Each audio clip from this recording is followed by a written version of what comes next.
Bonjour, je suis Aïcha d'Australie. Merci de vous abonner et d'aimer cette vidéo. J'étais censé sortir en premier, mais ma sœur jumelle Eva m'a devancé. En grandissant, j'étais une enfant sauvage et insouciante, tandis qu'Eva était tout mon opposé. Elle avait toujours le nez dans les livres, alors que moi, j'avais toujours la tête dans les nuages. Ma mère disait souvent qu'Eva et moi étions en compétition depuis le ventre de maman. Elle voulait toujours que je sois plus comme Eva, car elle admirait à quel point elle avait sa vie en ordre et excellait à l'école. Mais moi, je n'étais pas à l'aise avec ça. Après tout, on ne vit qu'une fois. Quand j'avais 7 ans, un moustique m'a empêché de dormir la moitié de la nuit. Alors j'ai décidé d'utiliser mon pistolet à eau pour me venger. Mais en voulant l'attraper, j'ai accidentellement renversé le vase préféré de ma mère. Elle était tellement furieuse que j'ai su à ce moment-là que, quand je serai grande, je deviendrai pilote et que je partirai où je voudrais. J'adorais jouer avec des avions miniatures. Nous vivions près d'un aéroport, et chaque fois que j'entendais des avions passer au-dessus de nous, je courais dehors pour leur faire signe. J'étais très populaire à l'école, et j'avais un meilleur ami nommé Ryan. Nous jouions ensemble tous les jours, et il venait toujours me chercher à vélo pour m'emmener faire des balades amusantes. Je crois qu'Eva l'aimait bien, mais elle essayait toujours de l'empêcher de me voir. Et une fois, elle a même eu une attitude étrange avec lui. C'était un accident.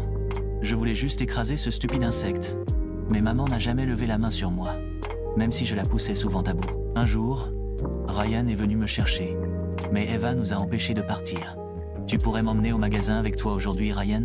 Je t'achèterai des bonbons. » Mais le commerçant m'a dit « Tu en voleras d'autres, comme d'habitude. Il n'a pourtant aucune preuve que c'est moi qui les ai volés, contrairement à toi. Je n'ai pas besoin de voler, moi. Je fais des économies au lieu d'acheter des livres. » Ai-je répondu. Au moins moi, je sais lire, contrairement aux idiots de YouTube. Quand nous sommes entrés au collège, j'ai compris qu'Eva avait raison sur un point. Si je voulais devenir pilote, je devais travailler plus dur. Je ne lui ai jamais avoué, mais j'ai commencé à étudier davantage. Et en 8e année, j'ai remporté le prix du meilleur élève devant elle. Maman était si fière qu'elle nous a emmenés pique-niquer pour fêter ça. Eva, elle, a boudé tout le long, du moins, jusqu'à ce qu'un garçon à vélo passe près de nous et m'éclabousse. Il s'est arrêté, surpris. « Oh mince, j'ai fait ça ? Je suis désolé, j'étais pressé. » « Ne t'excuse pas, beau gosse. Avec cette eau sale, c'est presque un événement à célébrer. Arrête de parler, idiot. Tu as détruit mes vêtements.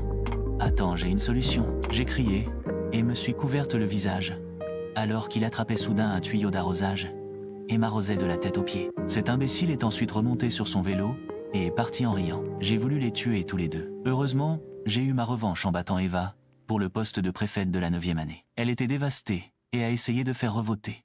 Mais le président des élèves a déclaré que j'avais gagné haut la main. Un jour, à l'école, j'ai reconnu l'idiot qui avait ruiné ma tenue. Il glissait sur la rampe d'escalier, et en me voyant, il s'est enfui. Je l'ai poursuivi, mais il était trop rapide, et j'ai fini par le perdre dans le jardin. Puis il est soudainement apparu devant moi avec un bouquet de roses. Oh mon Dieu, elles viennent du jardin précieux du directeur. Je me suis dit que tu devrais les avoir, puisque j'ai été impoli avec toi. Tu vas avoir de gros ennuis ? Chut. Tu as toujours l'air fâché. Pourquoi ne donnes-tu pas un peu de repos à ces jolies lèvres ?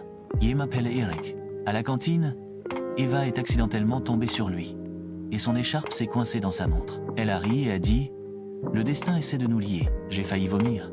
Mais Eric a juste posé sa montre sur la table en disant « Alors, le destin te lie à la table. » Et j'ai éclaté de rire quand il a soudainement imité un canard. Eric était un nouvel élève, et toutes les filles étaient folles de lui. J'aimais bien son style. Et nous avons commencé à passer beaucoup de temps ensemble. Mais je voyais de moins en moins Ryan, qui semblait contrarié. Un jour, Eric a surpris Ryan et moi en train d'étudier ensemble. Il a paniqué et l'a attrapé par le col en criant « Tu essaies de voler ma copine ? Pourquoi ? Tu es toujours autour d'elle ?» J'étais furieuse. C'était la première fois que je voyais ce côté possessif d'Eric. Il s'est excusé en suppliant, et j'ai fini par lui pardonner. Peu après, Ryan m'a annoncé qu'il allait quitter la ville pour une école prestigieuse. J'étais bouleversé qu'il ne me l'ait pas dit plus tôt. Eva, elle, n'a jamais cessé de me dire que Ryan était amoureux de moi. Mais je ne l'ai jamais cru. Jusqu'au jour où elle a disparu, en laissant une note disant qu'elle partait vivre avec mon amour d'enfance, Ryan. Après le lycée, j'ai suivi Eric en ingénierie et abandonné mon rêve de devenir pilote. Nous nous sommes mariés, mais au fil du temps, il est devenu froid et distant, toujours absorbé par son travail. Un jour, après une dispute où il m'a dit que ma place était à la maison, j'ai compris mon erreur. J'ai pris mon fils et je suis parti. J'ai trouvé un travail et une maison. Un soir, j'ai croisé Eva, sans abri et affamée. Son copain l'avait abandonnée sans un sou. Je l'ai ramenée à la maison et maman a failli s'évanouir en la voyant. Finalement, nous étions plus proches que jamais.